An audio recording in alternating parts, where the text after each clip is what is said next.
Hello everyone. आज हम लोग फोटोसिंथेसिस के लाइट रिएक्शन और क्यू साइकिल पे डिस्कशन करेंगे। तो हम लोग स्टार्ट करते हैं। हमने अपने प्रीवियस वीडियो में फोटोसिंथेसिस के बारे में डिस्क्राइब किया है, बट हम यहाँ पे बहुत शॉर्ट में फोटोसिंथेसिस के बारे में डिस्क्राइब कर रहे हैं कि एक लाइट रिएक्शन होता है फोटोसिंथेसिस में और एक डार्क रिएक्शन होता है। लाइट रिएक्शन में क्या होता है, एसिमिलेटरी पावर का फॉर्मेशन होता है जो कि NADPH और ATP के फॉर्म में होता है और इसको यूटिलाइज किया जाता है डार्क रिएक्शन में।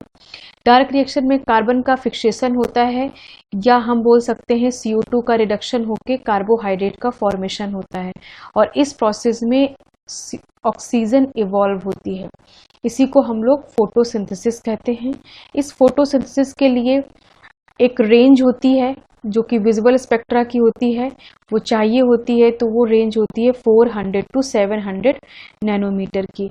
और ये रेंज फोटोसिंथेसिस का रेंज है, बट इस रेंज में भी ब्लू लाइट और रेड लाइट में फोटोसिंथेसिस का रेट बहुत एफिशिएंट होता है। अब यहाँ पे आपको दो तरह के इक्वेशन दिख रहे हैं।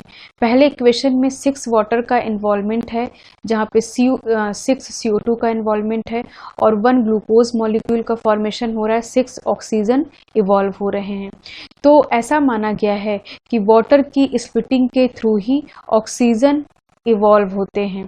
बट ऐसा यहाँ पे इसलिए इस इक्वेशन में, जैसे सपोज आप यहाँ पे देख सकते हैं कि यहाँ पे 12 ऑक्सीजन है और अगर यहाँ पे देखते हैं तो यहाँ पे 6 ऑक्सीजन है। तो अगर वाटर की स्प्लिटिंग से ऑक्सीजन का इवॉल्व होती है तो ऐसा तो पॉसिबल नहीं है कि 6 ऑक्सीजन एटम मॉलिक्यूल से 12 मॉलिक्यूल एटम मीन्स ऑक्सीजन के एटम मिले और 6 ऑक्सीजन इवॉल्व हो, तो ऐसा पॉसिबल नहीं है। फिर एक साइंटिस्ट थे जिनका नाम नील बोन नील था। बोन नील ने उन्होंने एक इक्वेशन दिया। उन्होंने कहा कि 12 वाटर मॉलिक्यूल इन्वॉल्व होते हैं फोटोसिंथेसिस में। जब 12 वाटर मॉलिक्यूल 6 CO2 से रिएक्शन करेंगे तो 1 ग्लूकोज मॉलिक्यूल का फॉर्मेशन होगा और 6 ऑक्सीजन इवॉल्व होंगे। तो यहाँ पे देख सकते हैं कि यहाँ पे 12 ऑक्सीजन एटम है और यहाँ भी 12 है। तो इस तरीके से अभी ये इक्वेशन है। बट बहुत सारी बुक्स में आपको ऐसा नहीं कि ये इक्वेशन रॉन्ग हो गई है, बहुत सारी बुक्स में ये इक्वेशन भी लिखी मिलती है, बट मोस्ट एक्यूरेट हम लोग इस इक्वेशन को मानते हैं। अब हम लोग आगे बढ़ते हैं। फिर अब थोड़ा सा पहले लाइट रिएक्शन में क्या क्या चीज़ें होती हैं। तो सबसे पहला जो इफेक्ट होता है फोटो एक्साइटेशन ऑफ इलेक्ट्रॉन, इसका मतलब ejection of electron from photo system 2। अब इसके बाद तो इसमें होता क्या है कि सपोज कि मान लीजिए हमें पता है कि जब फोटोसिंथेसिस होती है तो 2 फोटो सिस्टम होते हैं, PS2 एंड PS1।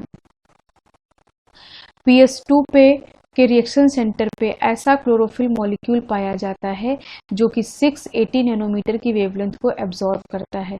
तो रिएक्शन सेंटर में कौन सा मॉलिक्यूल होता है, क्लोरोफिल A मॉलिक्यूल होता है।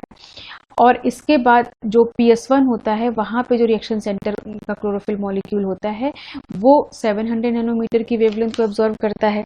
इसके बाद क्या होता है कि सपोज की लाइट पड़ी, तो लाइट जब पड़ती है रिएक्शन सेंटर पे, मान लीजिए एंटीना कॉम्प्लेक्स के बाद पास आया, उसके बाद रिएक्शन सेंटर पे आया, तो क्लोरोफिल मॉलिक्यूल एक्साइटेड होता है, अपना इलेक्ट्रॉन इजेक्ट कर देता है। इजेक्ट करके जो प्राइमरी एक्सेप्टर है फियोफाइटिन को अपना इलेक्ट्रॉन दे देता है। तो यहाँ पे यही बात लिखा है कि ejection of electron from photo system 2। अब यहाँ पे क्या हुआ, यहाँ पे एक इलेक्ट्रॉन का होल क्रिएट हो गया, मीन्स एक इलेक्ट्रॉन गैप क्रिएट हो गया। इस गैप को भरने के लिए वाटर की फोटोलिसिस होती है, मीन्स वाटर स्प्लिट करता है और ऑक्सीजन, प्रोटॉन और इलेक्ट्रॉन को रिलीज करता है। तो अब ये जो इलेक्ट्रॉन है, ये इलेक्ट्रॉन इस यहाँ पे जो गैप क्रिएट हो गया है इलेक्ट्रॉन का, उस होल को फिल करते हैं।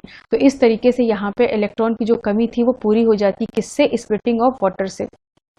अब जो क्लोरोफिल मॉलिक्यूल ने ऑलरेडी इलेक्ट्रॉन इजेक्ट कर दिया था वो फियोफाइटिन के पास आया था। इसके बाद यहाँ पे ये QA कैरियर होते हैं, इलेक्ट्रॉन कैरियर, फिर QB, इसके बाद प्लास्टोक्यूनोन के पास जाता है, प्लास्टोक्यूनोन के बाद साइटोक्रोम B6F के पास जाता है, साइटोक्रोम B6F के बाद प्लास्टोसाइनिन, प्लास्टोसाइनिन के बाद फोटोसिस्टम 1 पे जाता है और 1 के बाद ये जाता है फेरेडॉक्सिन के पास अल्टीमेटली, और फेरेडॉक्सिन के पास ये इलेक्ट्रॉन जाके NADPH का फॉर्मेशन करा देता है। किसके थ्रू? मीन्स NADP प्लस के थ्रू करता है, जिसको प्रोटॉन चाहिए और क्या चाहिए? इलेक्ट्रॉन। तो इलेक्ट्रॉन यहाँ से मिलता है और प्रोटॉन ये स्ट्रोमा से लेता है।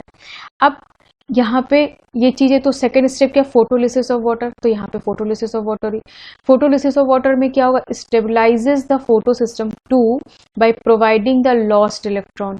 जो यहाँ पे इलेक्ट्रॉन लॉस्ट हो गया है उसको जब ये वाटर स्प्लिट करता है तो वो इलेक्ट्रॉन यहाँ पे गैप जो है वो फिल हो जाता है और ऑक्सीजन इवॉल्व होता है। यहाँ पे आप देख सकते हैं ऑक्सीजन इवॉल्व हो रहा है। फिर थर्ड स्टेप है इलेक्ट्रॉन ट्रांसपोर्ट चेन, मीन्स कि इलेक्ट्रॉन का ट्रांसफर हो रहा है। तो यहाँ पे चेन के थ्रू इलेक्ट्रॉन ट्रांसपोर्ट होता है। जब इलेक्ट्रॉन ट्रांसपोर्ट होता है तो उस समय NADPH का फॉर्मेशन होता है। ये NADPH का फॉर्मेशन हो गया। और एक काम और होता है कि प्लास्टोक्यूनोन PQS2 के फॉर्म में चेंज हो जाता है और 2 प्रोटॉन को ल्यूमेन के अंदर भेजता है। ये प्रोसेस होता है Q साइकिल के थ्रू। इसको भी हम आगे डिस्कस करने वाले हैं। और जब यहाँ पे ल्यूमेन में बहुत सारा प्रोटॉन का ग्रेडियंट जनरेट हो जाता है, मीन्स बहुत प्रोटॉन एक्यूमुलेट होते हैं, तो एक ग्रेडियंट बनता है। उस ग्रेडियंट के थ्रू ATP का फॉर्मेशन होता है केमी ऑस्मोसिस हाइपोथेसिस के थ्रू। इसको भी हम आगे डिस्कस करेंगे। अब हम लोग यहाँ पे लाइट रिएक्शन में पूरे चेन के बारे में बात करते हैं। ये क्या है? ये है PS2। ये क्या है? ये PS1 है। सबसे पहले क्या होता है कि लाइट पड़ी, यहाँ पे क्या है? PS2 का रिएक्शन सेंटर है, इसके पास क्लोरोफिल A मॉलिक्यूल है। यहाँ पे जैसे ही लाइट पड़ती है ये क्लोरोफिल मॉलिक्यूल एक्साइट होता है। एक्साइट होके अपने इलेक्ट्रॉन को रिलीज कर देता है। जब इसका इलेक्ट्रॉन रिलीज होता है तो फियोफाइटिन उसको एक्सेप्ट कर लेता है और एक्सेप्ट करने के बाद QA को दे देता है। अब यहाँ पे क्या हुआ? यहाँ पे एक इलेक्ट्रॉन का गैप क्रिएट हो गया, मीन्स कि इलेक्ट्रॉन होल क्रिएट हो गया। अब इस होल को फिल करने के लिए यहाँ पे वाटर की स्प्लिटिंग होती है। ये वाटर स्प्लिट करता है, ऑक्सीजन देता है, प्रोटॉन रिलीज करता है और साथ में इलेक्ट्रॉन रिलीज करता है। तो जो और ये फोटोलिसिस होती किसके थ्रू? यहाँ पे एक कॉम्प्लेक्स होता है उस कॉम्प्लेक्स का नाम है वाटर स्प्लिटिंग कॉम्प्लेक्स या ऑक्सीजन इवॉल्विंग कॉम्प्लेक्स कह सकते हैं या वाटर स्प्लिटिंग कॉम्प्लेक्स। इस कॉम्प्लेक्स का और इसमें एक मैग्नीज स्टेबलाइजिंग प्रोटीन होती है। ये कॉम्प्लेक्स बिना क्लोराइड और कैल्शियम आयन के काम नहीं कर सकता है। तो ये 2 कंपोनेंट भी बहुत इंपॉर्टेंट है। तो इस तरीके से ये फोटोलिसिस यहाँ पे वाटर की हो जाती है। और वाटर की वाटर की स्प्लिटिंग कहाँ होती है? ल्यूमेन में होती है, थैलेक्वाइड के ल्यूमेन में होती है। वाटर का हो क्या रहा है? वाटर का ऑक्सीडेशन हो रहा है, क्योंकि वाटर से ऑक्सीजन में चेंज हो रहा है, इसलिए यहाँ पे वाटर का ऑक्सीडेशन होता है। तो इस तरीके से अब ये जो इलेक्ट्रॉन है ये इस मीन्स वाटर स्प्लिटिंग कॉम्प्लेक्स के थ्रू कहाँ पे जाता है? एक स्पेशल टाइप का टायरोसिन रेजिड्यू होता है जो कि PS2 के D1 प्रोटीन पे सिचुएटेड होता है। फोटो सिस्टम पे 2 टाइप के प्रोटीन होते हैं, D1 and D2। D1 protein पे ये टायरोसिन रेजिड्यू पाया जाता है। ये इलेक्ट्रॉन को यहाँ से विड्रॉ कर सकता है। ये इलेक्ट्रॉन लेता है और इसके बाद ये दे देता है PS2 के रिएक्शन सेंटर को, जहाँ पे इलेक्ट्रॉन गैप था। तो यहाँ पे जो इलेक्ट्रॉन गैप था वो इलेक्ट्रॉन ये वाटर की फोटोलिसिस से मिल गया और ये यहाँ पे आ जाता है। अब जो इलेक्ट्रॉन ऑलरेडी इसने रिलीज करके रखा था, मीन्स ये जो क्लोरोफिल मॉलिक्यूल था, तो अब यहाँ पे जो इलेक्ट्रॉन ट्रांसपोर्ट हो रहा है ये QA के पास जाता है, QB के पास जाता है। इसके बाद फिर कहाँ जाता है? मोबाइल कैरियर प्लास्टोक्यूनोन के पास। प्लास्टोक्यूनोन एक स्पेशल टाइप का मॉलिक्यूल है, मीन्स कि ये मोबाइल कैरियर तो है ही, लेकिन ये एक इस फॉर्म में भी आ सकता है। जब ये इस फॉर्म में आता है तो इसको प्रोटॉन और इलेक्ट्रॉन चाहिए होता है। तो इलेक्ट्रॉन तो इसको यहाँ से मिल रहे हैं, प्रोटॉन ये स्ट्रोमा से लेता है और PQ से PQS2 फॉर्म में चेंज हो जाता है। तो जब PQ से PQS2 फॉर्म में चेंज होता है तो इसको 2 प्रोटॉन की ज़रूरत है, तो ये 2 प्रोटॉन इसको यहाँ से मिल जाते हैं। अब ये फिर इसके बाद फर्दर जब ये आगे क्या करता है? अपने इलेक्ट्रॉन को रिलीज करता है। जब ये अपने इलेक्ट्रॉन को रिलीज करता है तो क्या करता है कि 2 प्रोटॉन को ल्यूमेन में भेज देता है। जो इसके पास प्रोटॉन होते हैं उसको ल्यूमेन में भेज देते हैं। तो इस जगह पे ऐसा माना गया है, अगर आप सिंपल उसमें फॉर्म में देखें तो अगर 2 प्रोटॉन यहाँ पे जरूरत है तो 2 इलेक्ट्रॉन की भी जरूरत है। लेकिन अभी यहाँ पे एक स्पेशल टाइप की Q साइकिल चलती है, जिसको यहाँ पे बोला जाता है कि एक इलेक्ट्रॉन 2 प्रोटॉन को ल्यूमेन में भेजता है। तो यहाँ पे जो Q साइकिल है इसके बारे में अभी हम आगे डिस्कस करते हैं कि ये किस तरह से क्या प्रोसेस करता है। यहाँ पे एक साइक्लिक प्रोसेस होता है, मीन्स ये जो साइटोक्रोम B6F के थ्रू कि PQ से जब PQH2 बनता है और इसके बाद जब ये फिर फर्दर अपना इलेक्ट्रॉन रिलीज करता है तो 2 प्रोटॉन को यहाँ भेजता है। तो मीन्स एक इलेक्ट्रॉन 2 प्रोटॉन को ल्यूमेन में भेज पाता है Q साइकिल के थ्रू। अब इसके बाद ये इलेक्ट्रॉन कहाँ गया, साइटोक्रोम B6F के पास गया, इसके बाद प्लास्टोसाइनिन के पास गया, और जब फोटो सिस्टम PS2 पे लाइट पड़ रही थी तो उसी समय PS1 पे भी लाइट पड़ी थी।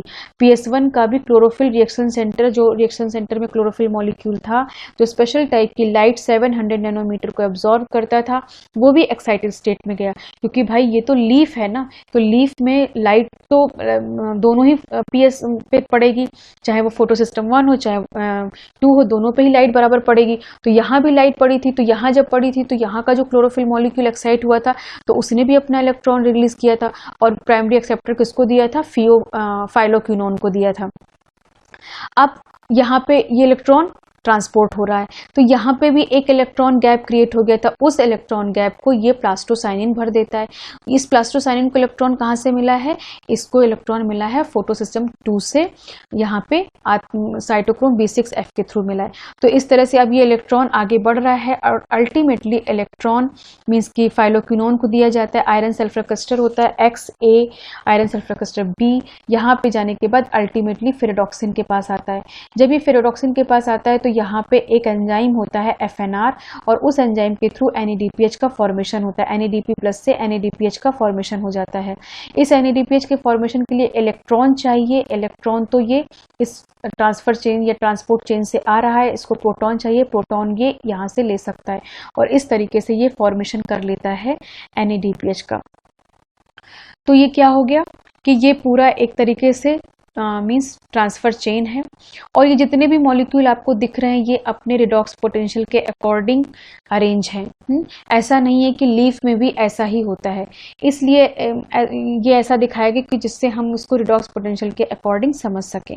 अब यहाँ पे एक खास बात कि एक इलेक्ट्रॉन 2 प्रोटॉन को ल्यूमेन में भेज रहा है, और जब एक इलेक्ट्रॉन का ट्रांसपोर्ट होता है या एक इलेक्ट्रॉन जब एक्साइट होता है तो 2 फोटॉन की जरूरत होती है। मीन्स कि एक फोटॉन PS1 2 पे पड़ा और दूसरा फोटॉन PS1 पे पड़ा, तो एक इलेक्ट्रॉन को ट्रांसपोर्ट करने के लिए या एक्साइटेशन के लिए 2 फोटॉन की जरूरत है, और वो 2 प्रोटॉन को ल्यूमेन में भेजता है। तो अब हम लोग यहाँ पे देख लेते हैं, और टोटल यहाँ पे कितने इलेक्ट्रॉन है, यहाँ पे टोटल 4 इलेक्ट्रॉन है। तो एक इलेक्ट्रॉन 2 प्रोटॉन को ल्यूमेन में भेजता है, अगर 4 इलेक्ट्रॉन हैं तो 8 प्रोटॉन को ल्यूमेन में भेजेगा। ये समझ में आ गया, क्योंकि फोटोलिसिस ऑफ वाटर, 2 मॉलिक्यूल जब वाटर के लिसिस होती है तो हमें क्या होता है, 4 इलेक्ट्रॉन मिलते हैं, तो 4 इलेक्ट्रॉन का ट्रांसपोर्ट होगा, और अगर 4 इलेक्ट्रॉन का ट्रांसपोर्ट हो रहा है तो 4 इलेक्ट्रॉन क्या कर रहे हैं, 8 प्रोटॉन को ल्यूमेन में भेज रहे हैं। तो यहाँ पे क्या हो गया, यहाँ पे 8 प्रोटॉन हो गए, ल्यूमेन के अंदर आ गए, टोटल 8 प्रोटॉन आ गए। किसकी वजह से, क्योंकि 4 इलेक्ट्रॉन का ट्रांसपोर्ट हो रहा था या एक्साइट हो रहा था। अब इन 4 इलेक्ट्रॉन को एक्साइट करने के लिए, जैसे हमने बताया कि एक इलेक्ट्रॉन को एक्साइट करने के लिए 2 फोटॉन चाहिए, तो 4 इलेक्ट्रॉन को एक्साइट करने के लिए 8 फोटॉन की जरूरत होगी। तो आपको समझ में आ गया होगा कि अगर 4 इलेक्ट्रॉन को एक्साइट करना है तो 8 फोटॉन की जरूरत है, और अगर 4 इलेक्ट्रॉन ट्रांसपोर्ट चेन में रन करते हैं तो क्या होगा कि यहाँ पे 8 प्रोटॉन ल्यूमेन में एक्यूमुलेट हो जाएंगे। अब आप यहाँ पे समझ सकते हैं कि यहाँ पे देखिए 8 प्रोटॉन मिल गए 4 इलेक्ट्रॉन के ट्रांसपोर्ट के थ्रू, और जब वाटर की स्प्लिटिंग होती है तो उस समय 4 प्रोटॉन भी रिलीज हुए होते हैं। तो 4 प्रोटॉन यहाँ पे और 8 प्रोटॉन यहाँ पे, तो टोटल प्रोटॉन का नंबर कितना हो गया, 12 प्रोटॉन। तो इस पूरी चेन में क्या होता है कि जब इलेक्ट्रॉन का ट्रांसपोर्ट हो रहा है या ट्रांसफर हो रहा है तो उस समय यहाँ पे 12 प्रोटॉन का फॉर्मेशन मीन्स यहाँ पे 12 प्रोटॉन एक्यूमुलेट होते हैं। तो यहाँ पे ये ल्यूमेन है, इस ल्यूमेन में क्या हो गया, प्रोटॉन ग्रेडियंट जनरेट हो गया। कैसा ग्रेडियंट, हाई ग्रेडियंट प्रोटॉन का हो गया ल्यूमेन के अंदर। और आपको पता है जहाँ ग्रेडियंट होता है वहाँ पे एनर्जी होती है, तो उस एनर्जी ग्रेडियंट में जो एनर्जी है उस एनर्जी को यूज करके ये एटीपी सिंथेज एंजाइम, जिसको CF पार्टिकल भी कहते हैं, ये एडीपी से एटीपी का फॉर्मेशन कर देता है और एटीपी का फॉर्मेशन हो जाता है। तो अब जैसे कि हमने बताया कि टोटल प्रोटॉन कितने हैं, 12 प्रोटॉन है। तो 12 प्रोटॉन हैं। अब ये ऐसा माना गया है कि 4 प्रोटॉन एक एटीपी का फॉर्मेशन करते हैं। तो 12 प्रोटॉन कितने एटीपी का फॉर्मेशन करेंगे? 3 एटीपी का फॉर्मेशन करेंगे। तो 4 प्रोटॉन के थ्रू 1 एटीपी बनता है। तो 12 प्रोटॉन के थ्रू 3 एटीपी का फॉर्मेशन होगा। तो इस तरीके से एटीपी का फॉर्मेशन हो जाता है। अब आपको ये बात समझ में आ गई होगी। और यहाँ पे जो देखिए प्रोटॉन दिख रहे हैं, क्योंकि ये प्रोटॉन क्या हो गए, इन प्रोटॉन की एनर्जी तो खत्म हो चुकी है, तो ये प्रोटॉन फिर से वापस स्ट्रोमा में आ जाते हैं और फिर से साइकिलिंग करने के लिए हेल्प करते हैं, या फिर NADPH को भी अगर ज़रूरत है तो ये प्रोटॉन यहाँ पे यूज़ किए जा सकते हैं। अब इसके बाद ये आपको प्रोसेस समझ में आ गया होगा। यहाँ पे हम एक चीज़ मेंशन करना चाहेंगे, जैसा हमने लिखा है कि 4 प्रोटॉन 1 एटीपी का फॉर्मेशन करते हैं। टोटल प्रोटॉन कितने बने हैं? 12, और 3 एटीपी का फॉर्मेशन हो रहा है। लेकिन कुछ बुक्स में ऐसा मेंशन है कि 3 प्रोटॉन से 1 एटीपी का फॉर्मेशन होता है।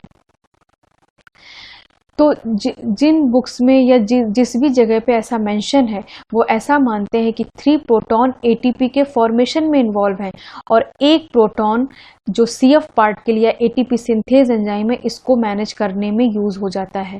तो अब हम अगर इसको ऑन द अदर वे कहें कि टोटल प्रोटॉन कितने हो गए? 4 प्रोटॉन हो गए। तो भले ही ये CF पार्टिकल को मैनेज करने में, लेकिन ये इन्वॉल्व तो एटीपी सिंथेसिस में ही है, तो भी हम क्या कह सकते हैं? 4 प्रोटॉन। तो अगर मीन्स कि आपको अगर कहीं भी 3 लिखा है तो आप उससे कंफ्यूज मत होइएगा, बस आप समझ सकते हैं। लेकिन आप कंसीडर कर सकते हैं कि 4 प्रोटॉन से 1 एटीपी का फॉर्मेशन होता है। तो इस पूरे प्रोसेस में क्या हो रहा है? इस पूरे ट्रांसपोर्ट चेन में 4 इलेक्ट्रॉन रिलीज हो रहे हैं। किसके थ्रू? वाटर की स्प्लिटिंग, वाटर का ऑक्सीडेशन होता है, जिसके थ्रू 1 ऑक्सीजन इवॉल्व होती है, मीन्स कि 2 वाटर मॉलिक्यूल का इन्वॉल्वमेंट हो रहा है, उसमें से 1 ऑक्सीजन इवॉल्व हो रही है, 4 प्रोटॉन रिलीज हो रहे हैं, 4 इलेक्ट्रॉन रिलीज हो रहे हैं। ये 4 इलेक्ट्रॉन जब ये ट्रांसपोर्ट चेन से मीन्स ट्रांसपोर्ट चेन में ट्रांसफर होंगे तो अल्टीमेटली ये कहाँ जाते हैं? फेरेडॉक्सिन के पास जाते हैं। और जब फेरेडॉक्सिन के पास जाएंगे तो वहाँ पे FNR है। FNR एक एंजाइम है, जिसको बोलते हैं फेरेडॉक्सिन NADP रिडक्टेज। ये एंजाइम क्या करेगा? NADP प्लस से NADPH का फॉर्मेशन करेगा। तो यहाँ पे 2 NADPH का फॉर्मेशन होता है, मीन्स कि 1 ऑक्सीजन एवोल्यूशन में 2 NADPH का फॉर्मेशन हो गया। और कितने ATP का फॉर्मेशन हो गया? क्योंकि टोटल ल्यूमेन में कितने प्रोटॉन आते हैं? 12 आते हैं, और 3 ATP का फॉर्मेशन हो जाता है। तो इस तरह से हम ये यहाँ पे कह सकते हैं।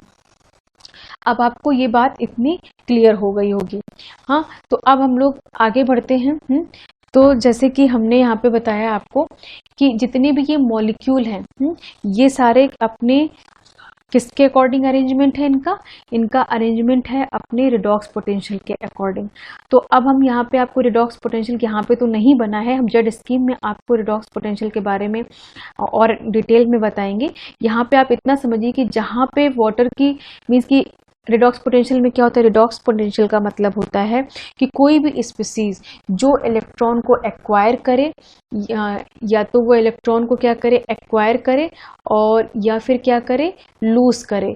तो अगर वो एक्वायर करती है तो उसको रिड्यूस्ड बोलते हैं, और अगर वो लूज करती है तो उसको ऑक्सीडाइज्ड बोलते हैं। तो यहाँ पे मीन्स कि अगर हम जेड स्कीम में इसका देखें रिडॉक्स पोटेंशियल, तो जहाँ पे QA मॉलिक्यूल है वहाँ पे लगभग रिडॉक्स पोटेंशियल 0 होता है। रिडॉक्स पोटेंशियल को मेजरमेंट के लिए वोल्ट या मिली वोल्ट से हम लोग कर सकते हैं, और इसके इस साइड पे नेगेटिव होता है और इस साइड पे पॉजिटिव होता है। तो ये देखा गया कि जहाँ पे फोटोलिसिस वाटर की होती है वहाँ पे अप्रॉक्सीमेटली प्लस 0.82 वोल्ट का रिडॉक्स पोटेंशियल होता है, और जहाँ पे QA मॉलिक्यूल होता है वहाँ पे 0 रिडॉक्स पोटेंशियल होता है। तो हम इस तरीके से कह सकते हैं कि जो इलेक्ट्रॉन का मूवमेंट हो रहा है कहाँ से? फोटोलिसिस ऑफ वाटर से लेके ये Q मॉलिक्यूल तक, ये किस फॉर्म में हो रहा? प्लस 0.82 से लेके 0 तक। तो ये कैसा मूवमेंट है? ये अपवर्ड मूवमेंट है, इलेक्ट्रॉन का अपवर्ड मूवमेंट है। इसके बाद अगर हम यहाँ पे देखते हैं तो यहाँ पे डाउनवर्ड मूवमेंट इलेक्ट्रॉन का हो रहा है, और यहाँ पे जो फोटो सिस्टम की जो सिचुएशन है रिडॉक्स पोटेंशियल के अकॉर्डिंग वो होती है 0.5 के अप्रॉक्स। तो ये आपको समझ में आ गया होगा कि इसमें क्या क्या होता है। और आगे जो भी हम थोड़ा सा वहाँ पे जब जेड स्कीम बताएंगे तो वहाँ पे रिडॉक्स पोटेंशियल के अकॉर्डिंग और भी बातें बता देंगे। तो ऑन द होल आप पूरी बात समझ गए होंगे कि ये ट्रांसपोर्ट चेन है, मीन्स कि ये पूरा इसको नॉन साइक्लिक फोटोफॉस्फोराइलेशन भी कहते हैं, क्योंकि यहाँ पे क्या हो गया, एटीपी का फॉर्मेशन हो रहा है और यहाँ पे कहीं भी साइक्लिक फॉर्म में नहीं है। ये एक तरीके से अगर आप देखें तो ये जेड फॉर्म में ही दिख रहा है, इसीलिए इसको जेड स्कीम बोला गया। लेकिन जेड स्कीम एक्चुअली में एक ग्राफ होता है, वो कोई पाथवे नहीं होता है, हम आपको आगे बताएंगे। अब आपको ये सारी चीजें समझ में आ गई होंगी। एक बार हम रिवाइज कर देते हैं कि यहाँ पे लाइट पड़ी रिएक्शन सेंटर पे, क्लोरोफिल मॉलिक्यूल एक्साइट हुआ, अपना इलेक्ट्रॉन फियोफाइटिन को दिया, QA को दिया। यहाँ पे जो इलेक्ट्रॉन गैप क्रिएट हुआ था वो वाटर की स्प्लिटिंग से गैप फिल हो जाता है, टायरोसिन रेजिड्यू विड्रॉ करता है इलेक्ट्रॉन यहाँ से और इसको देता है। यहाँ पे जो गैप था वो गैप फिल हो जाता है और फिल होने के बाद यहाँ पे ऑलरेडी इलेक्ट्रॉन मूव कर रहा था क्योंकि क्लोरोफिल मॉलिक्यूल ने दे दिया था।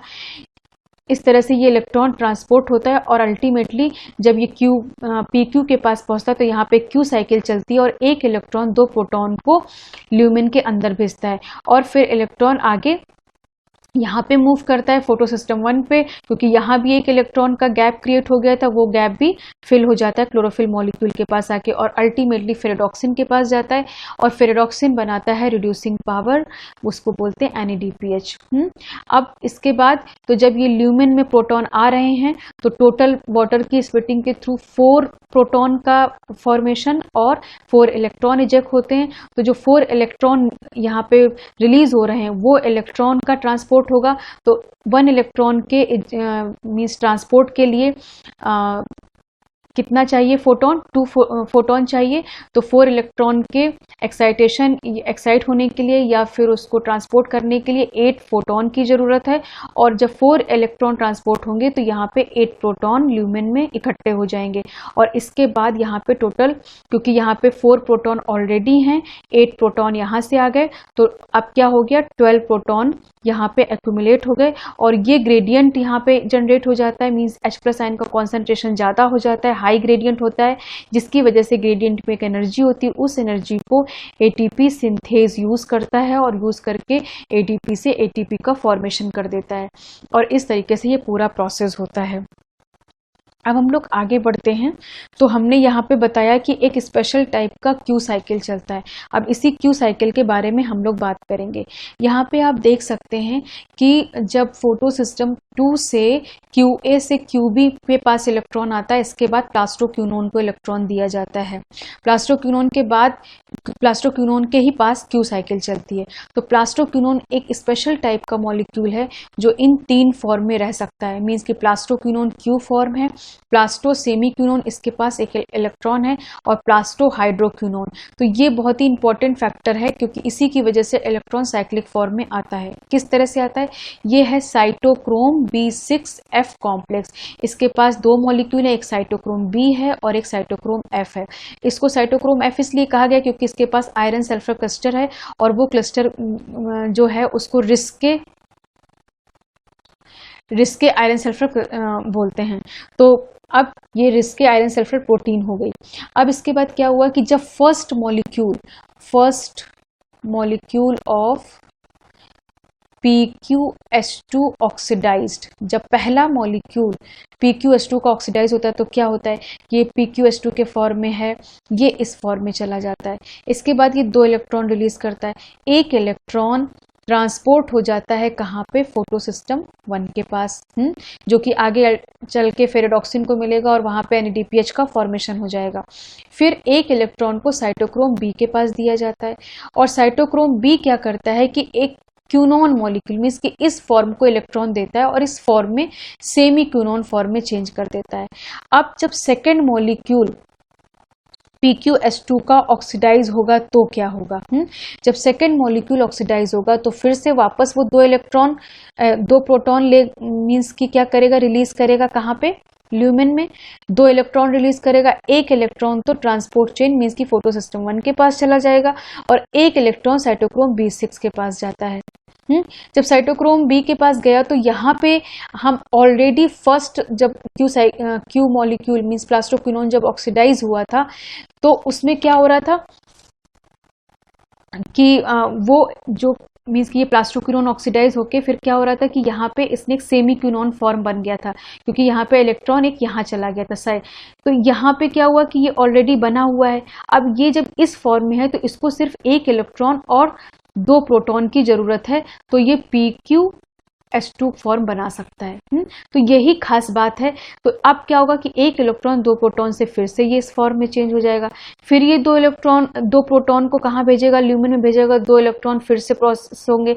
एक इलेक्ट्रॉन तो नॉन साइक्लिक चेन में चला जाएगा और दूसरा जो इलेक्ट्रॉन है वो क्या होगा, फिर साइक्लिक फॉर्म में मीन्स कि प्लास्टोक्विनोन के पास चला जाएगा। तो इस तरीके से फिर ये फॉर्म जनरेट हो जाएगा। तो इस तरह से फिर ये एक इलेक्ट्रॉन लेके ये फॉर्म बना लेगा। तो यहाँ पे मीन्स इसका मतलब आपको समझ में आ गया हो कि मॉलिक्यूल में ये खास बात है कि ये इस फॉर्म में रहता है, इस वजह से यहाँ पे क्यू साइकिल चलती है। तो एक इलेक्ट्रॉन से 2 प्रोटॉन को ल्यूमेन में भेजा जा सकता है। तो इसीलिए हमने वहाँ पे बताया था कि 1 इलेक्ट्रॉन से 2 प्रोटॉन ल्यूमेन में जाते हैं। तो फोटोलिसिस ऑफ वाटर से 4 इलेक्ट्रॉन रिलीज होते हैं। तो कितने प्रोटॉन हो जाएंगे, 8 प्रोटॉन। 8 प्रोटॉन ल्यूमेन में भेजे जाएंगे क्यू साइकिल के थ्रू। अब यहाँ पे लिखा हुआ plastoquinone is oxidise and 1 of 2 electron is passed along a linear electron transport chain towards photosystem 1। Means कि जब ये मॉलिक्यूल ऑक्सीडाइज हो रहा है तो इसलिए इसमें जो 2 इलेक्ट्रॉन रिलीज हो रहे हैं उसमें से एक इलेक्ट्रॉन को तो ये इस फोटोसिस्टम 1 के पास भेज दे रहा है, while other electron goes cyclic process. Means कि दूसरा इलेक्ट्रॉन साइक्लिक प्रोसेस के थ्रू क्विनोन मॉलिक्यूल के पास या प्लास्टोक्विनोन मॉलिक्यूल के पास चला जा रहा है। और इस तरीके से ये साइक्लिक प्रोसेस ही क्या करता है, इंक्रीज करता है नंबर ऑफ प्रोटॉन को जो कि पंप होते हैं अक्रॉस द मेम्ब्रेन, कहाँ पे, ल्यूमेन में। तो अभी आपको समझ में आ गया होगा कि क्यू साइकिल क्यों एक इलेक्ट्रॉन के थ्रू 2 प्रोटॉन को ल्यूमेन में भेजता है। अब हम लोग इससे रिलेटेड एक क्वेश्चन देख लेते हैं। वैसे तो यहाँ पे क्वेश्चन है, electron transport oxygen evolving photosynthesis organism, the direction of electron flow sequences. इसमें आपको सीक्वेंस बताना है। फोटो PS1 और PS2 दोनों के ही सीक्वेंस के बारे में है। तो हम लोग देखते हैं। अब सपोज कि ये क्या है, PS2 एक्साइटेड फॉर्म में है। PS2 एक्साइटेड होता है तो फ्यूओफाइटिन को इलेक्ट्रॉन देता है, फिर QA को देता है, QB को देता है। एकदम सही सीक्वेंस है ये। इसके बाद फिर क्या, प्लास्टोसाइनिन को। तो प्लास्टोसाइनिन के बाद फिर लिखा है साइटोक्रोम B6F।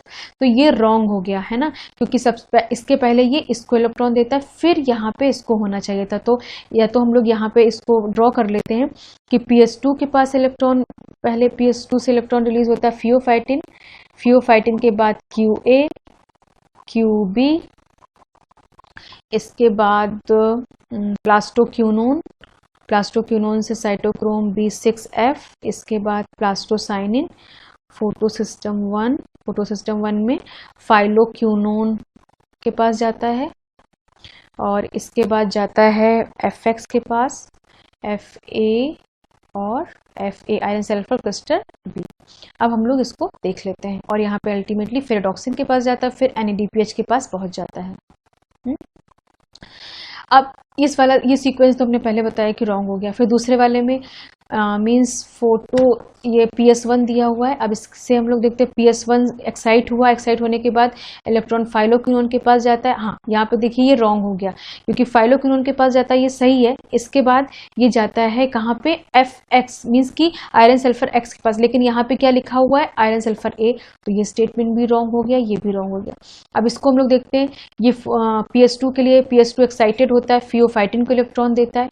हाँ, QA QB, cytochrome B6F, cytochrome means की QB प्लास्टोक्विनोन को अगर छोड़ दे तो इसके बाद क्या हो रहा है, साइटोक्रोम B6 को दे रहा है और फिर प्लास्टोसाइनिन को, तो फिर इसके बाद प्लास्टोसाइनिन को। तो ये सीक्वेंस सही है, तो ये हमारा स्टेटमेंट सही हो गया।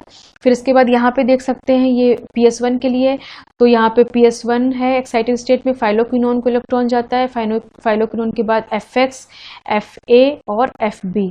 तो ये भी सीक्वेंस सही है, तो ये भी हमारा स्टेटमेंट सही है। तो अब यहाँ पे C और D स्टेटमेंट राइट हैं, तो अब इसमें से हम लोग एलिमिनेट कर लेते हैं। जैसे ए बी, तो ये रॉन्ग हो गया।